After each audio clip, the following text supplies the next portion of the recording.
Hi అండి, నేను మీ శిల్పా వినయ్. వెల్కమ్ టు విన్సీ కిచెన్. నేను చేసే ఈ దోసకాయ పచ్చడికి చాలామంది ఫ్యాన్స్ ఉన్నారండి. రీసెంట్గా మా ఫ్రెండ్ వాళ్ళు హౌస్ షిఫ్ట్ అవుతుంటే ప్యాకింగ్ చేసుకుంటున్నారు కదా అని లంచ్ నేనే ప్రిపేర్ చేశాను. మధ్యాహ్నం లంచ్లోకి ఈ దోసకాయ పచ్చడి చేశాను. అయితే వాళ్ళ అబ్బాయి ఈ దోసకాయ పచ్చడి వేసుకొని తింటూ, ఆంటీ నాకు ఈ పచ్చడి కొంచెం పెరుగన్నంలో కూడా వేయరా, నాకు బాగా నచ్చింది అని అడిగాడు. అంత బాగుంటుందండి పచ్చడి.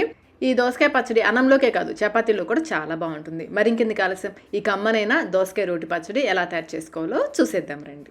ముందుగా స్టవ్ పైన ప్యాన్ పెట్టేసుకుని ఇందులో 3 టేబుల్ స్పూన్ల నువ్వులు వేసుకుని నువ్వులు చిటపట్లాడేంత వరకు వేయించుకోవాలి. నువ్వులు హెల్త్కి చాలా మంచిదండి, కాల్షియం ఎక్కువగా ఉంటుంది. ఇలాంటి రోటి పచ్చళ్ళు చేసినప్పుడు కొంచెం నువ్వులు కూడా వేసుకుంటే టేస్ట్ బాగుంటుంది, హెల్తీ కూడా. ఇలా వేయించేసుకుని వీటిని పూర్తిగా చల్లారనివ్వాలి. ఇప్పుడు ప్యాన్లో మీ కారానికి తగ్గట్టుగా పచ్చిమిర్చి, నేనైతే 10 పచ్చిమిర్చి వేసాను, కట్ చేసి వేసుకుని పచ్చిమిర్చి మీద తడి తగ్గేంత వరకు వేయించుకొని ఇప్పుడు 1 టేబుల్ స్పూన్ నూనె వేసుకుని వేయించుకోవాలి.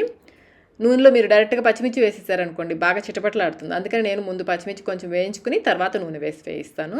పచ్చిమిర్చిని బాగా తెల్లగా అయ్యేంత వరకు వేయించుకోవాలి. చూడండి, ఈ విధంగా బాగా వేయించేసుకుని ఇప్పుడు ఇందులో 2 మీడియం సైజ్ టమాటోల్ని కట్ చేసి వేసుకోవాలి. ఈ టమాటోలు కూడా మెత్తబడేంత వరకు వేయించుకోవాలి. ఒకసారి కలిపేసి మూత పెట్టేసి లో ఫ్లేమ్లో పెట్టేశారంటే టమాటో త్వరగా మగ్గిపోతుంది. చూడండి, ఈ విధంగా బాగా మెత్తగా అయ్యేంత వరకు వేయించేసుకుని ఇప్పుడు ఇందులో కొంచెం చింతపండు, ఒక చిన్న ఉసిరికాయ సైజ్ అంత చింతపండు, 5-6 వెల్లుల్లి రెబ్బలు, 1/2 టీ స్పూన్ జీలకర్ర, కొంచెం అంత పసుపు కూడా వేసేసి ఒకసారి బాగా కలిపేసుకోండి. బాగా కలిపేసుకుని దీన్ని ఒక ప్లేట్లోకి తీసేసుకుని పూర్తిగా చల్లారనివ్వాలి. దోసకాయ చూడండి, నేను ఈ సైజ్ దోసకాయ తీసుకున్నాను. ఇది వెయిట్లో వచ్చేసి 270 గ్రామ్స్ ఉంది. పైన తొక్క తీసేసుకుని చిన్న చిన్న ముక్కలుగా కట్ చేసుకుని ప్యాన్లో వేసి 2-3 నిమిషాల పాటు వేయించుకోవాలి. మరీ ఎక్కువసేపు అవసరం లేదు, ఒక 2-3 నిమిషాల పాటు వేయించుకుంటే సరిపోతుంది. పచ్చి ముక్కలు కావాలంటే పచ్చి ముక్కలు కూడా వేసుకోవచ్చు. ఈ విధంగా కొంచెం లైట్గా సాల్ట్ వేసి వేయించుకుంటే ఇంకా బాగుంటుంది. సాల్ట్ మరీ ఎక్కువ వేసుకోవద్దు, కొంచెం, నేనైతే 1/2 టీ స్పూన్ కంటే కూడా కొంచెం తక్కువ సాల్టే వేసాను. సాల్ట్ వేసాక ఒకసారి బాగా కలిపేసుకుని ఇందులోనే సన్నగా తరిగిన కొత్తిమీర కూడా వేసేసుకోండి. కొంచెం కొత్తిమీర కూడా వేసేసి బాగా కలిపేసుకుని స్టవ్ ఆఫ్ చేసేసుకోండి. ఇందులోనే ప్యాన్లోనే ఉంచేయండి ముక్కల్ని, ఆ వేడి కొంచెం మగ్గుతాయి. దీన్ని పక్కన పెట్టేసుకుని ఈలోపు నువ్వులు పూర్తిగా చల్లారుంటాయి. నువ్వుల్ని మిక్సీ జార్లో వేసుకుని ఇందులోనే కొంచెం సాల్ట్ కూడా వేసేసి మెత్తగా గ్రైండ్ చేసుకోవాలి. నువ్వులు ఈ విధంగా బాగా మెత్తగా పొడి చేసేసుకుని ఇప్పుడు ఇందులో వేయించి పెట్టుకున్న టమాటో పచ్చిమిర్చి ఉన్నాయి కదా, అవి వేసేసుకోవాలి. అలాగే వేయించిన దోసకాయ ముక్కలు ఉన్నాయి కదా, అవి సగం వేసుకోవాలి, మొత్తం వేసేద్దు. సగం ముక్కలేమో గ్రైండ్ చేసుకోవాలి, సగం ముక్కలేమో అలాగే ఉంచేసుకోవాలి.